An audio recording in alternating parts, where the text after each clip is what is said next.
I'm a manager for Head Recourcing for our office based in Leeds. We're an Edinburgh-based IT and business change recruitment specialist. I guess that's less important in the sense of what we really want to do with these events is try and bring each quarter something that's going to be interesting and valuable to you.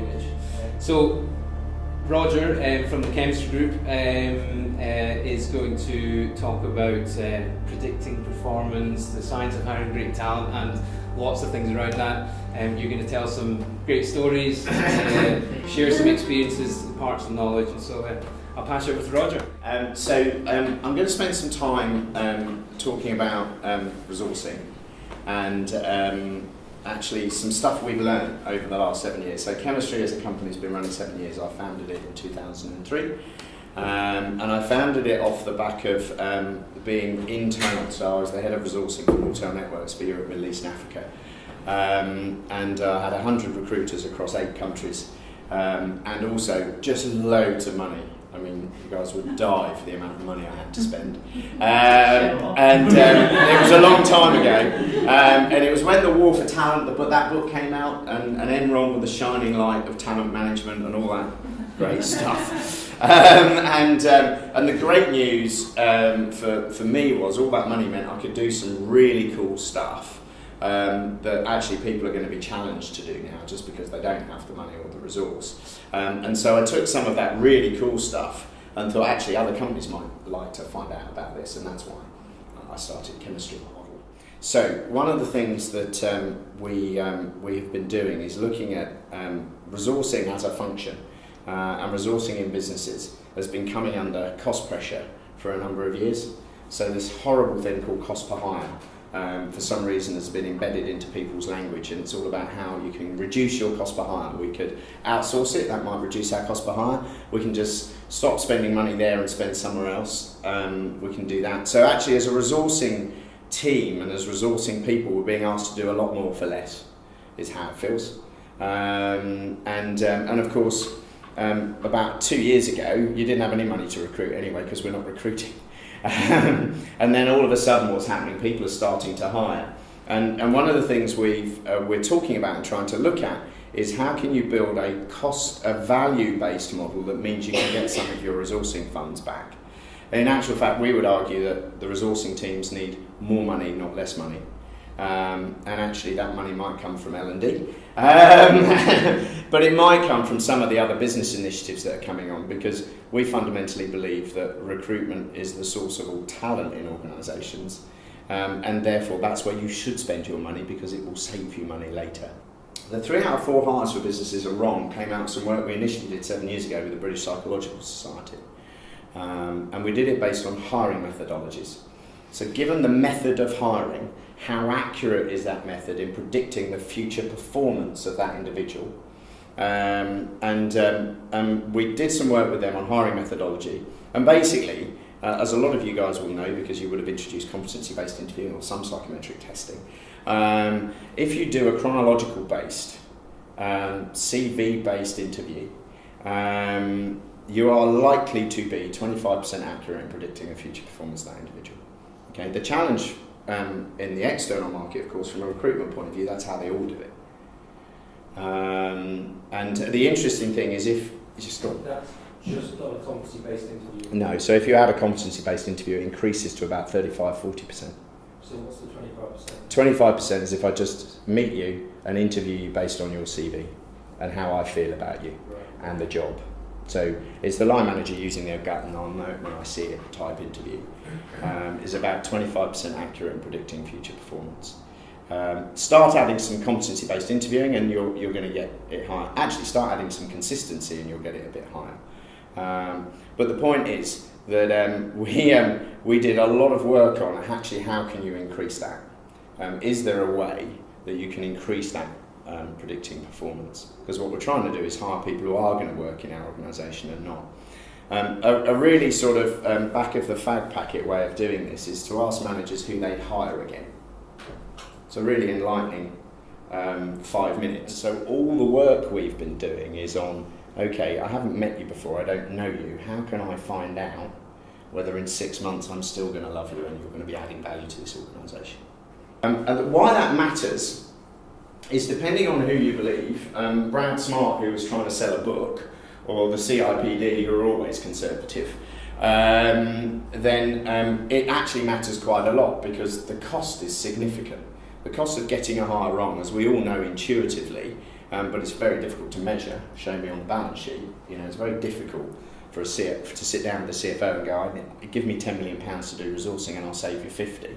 You just can't see it, or they can't see it. But what you will be able to get out of them is, does getting the wrong person cost this business money or not? And they absolutely go, yeah, it must be a fortune. Okay, so if I could prevent that, wouldn't that have some value? And that's really the source of all of this. So a single mishire costs UK PLC 4 to 14 times base salary. The other interesting thing is there's this great, I don't know if you've ever seen this Future Foundation project, they produce some amazing stats on what's happening with the employee base in the future, and one of their amazing stats was £24 billion a year is spent on managing poor performers. So what you're seeing a lot in the market is people starting to talk about energy in organisations. And this is where we think this is a huge energy drain, so the cost per hire is a huge energy drain. Ask a manager where they spend most of their time. Is it on making sure their top performers are in the right environment, doing great stuff, or those below them, coaching them and getting them to do better? Or is it managing the people who aren't performing? And they all say, I spend all of my time, it drains me. I have to work with the guys to try and get them up. And the point is actually, as a resourcing function, and as guys and girls who know about resourcing, it's our job to prevent that happening in the first place. Would be our starting point. And we think there's some real cool tools out there that can help you do that. So that actually you start developing the right talent for your business rather than trying to get people that may never get there and spending development money on them. So it does matter because there's a huge cost to your businesses. But actually, one of the things you'll never find is the upside to getting it right. So the really interesting thing is there isn't any data on if I get it right, what happens. There's lots of data on if I get it wrong, what happens. But I'm going to show you some stuff today about what happens when you get it right, which I think will be interesting. So the problem statement then for us mere mortals who have to do recruitment for companies is that what's happened is we're being pressured on cost and time. To the detriment of quality, because something has to give. But there isn't many resourcing organisations that go into that say I've got the right budget and I'm given the time to do the best job possible. Generally I get we're being squeezed on cost per hire and actually we're being measured on time to hire. Something's got to give if those are the measurements. And we think it ends up being quality. And of course utopia is cost, time and quality.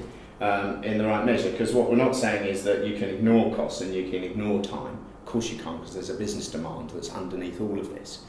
But we do think if you get the right quality right, the cost will come down over time anyway, and time will become less precious because you're hiring less people, and you're hiring more people who are the right talent for your business. So actually great recruitment is almost a virtuous circle.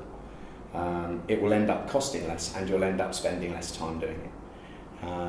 That's the truth about great recruitment. But that's the problem statement. How do you do it? Because what we have proven is that previous experience is the least reliable predictor of future performance. I have done it before, therefore I will do it again, is the least reliable predictor. That makes sense? I have worked for Barclays. I can come and do the same job at Lloyd's, is the least reliable predictor that I will perform the way Lloyd's expect me to. Knowing what to do is completely different to knowing how to do it. Knowledge is not behaviour and all those kind of cliches. But actually, if you look at how everyone recruits in the UK, the first thing they do is go, where have you done what we've done before?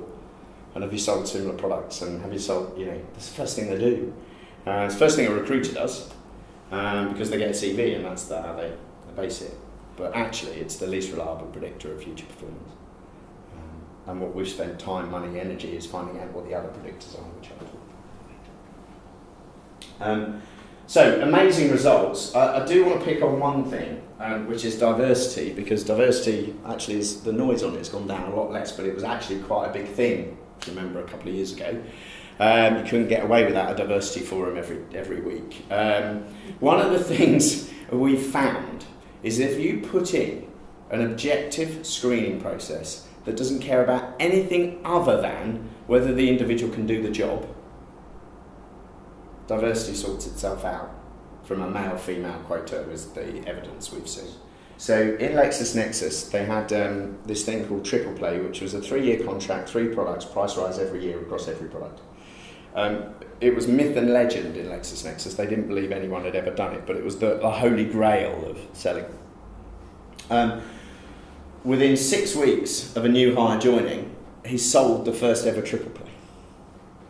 And a bit like Roger Bannister's Mile, within the next 12 weeks, 6 have been sold. 5 of them by people who've been there 2 years or longer. And so LexisNexis wasn't a transition from old to new. It was how do you bring in new talent that behaves a different way, that sets a role model for people maybe who were stuck in their sense of limiting beliefs. So hiring the right people into organisations has a dramatic impact on actually the people that were already there that might be underperforming.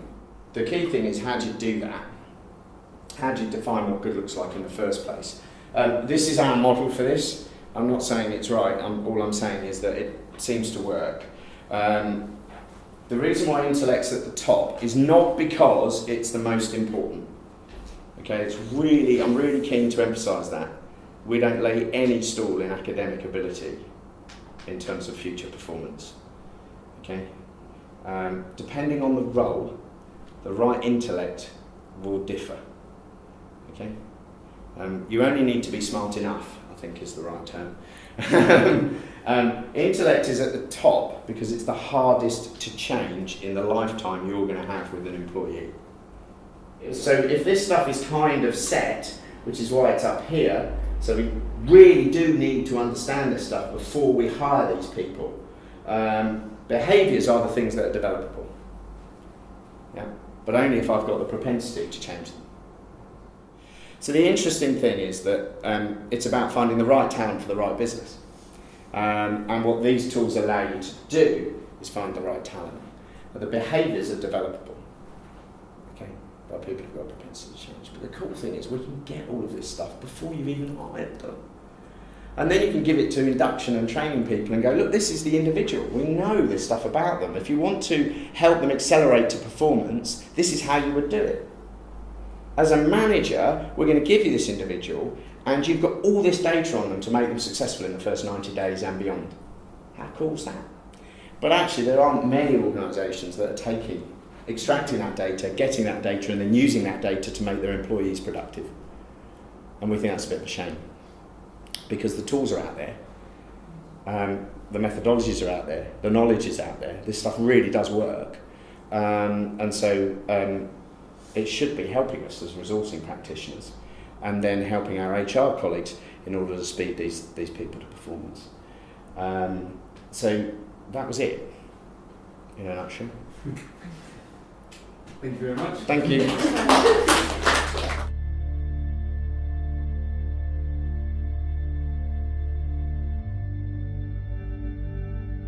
I'm Jan Wade from TD Waterhouse International.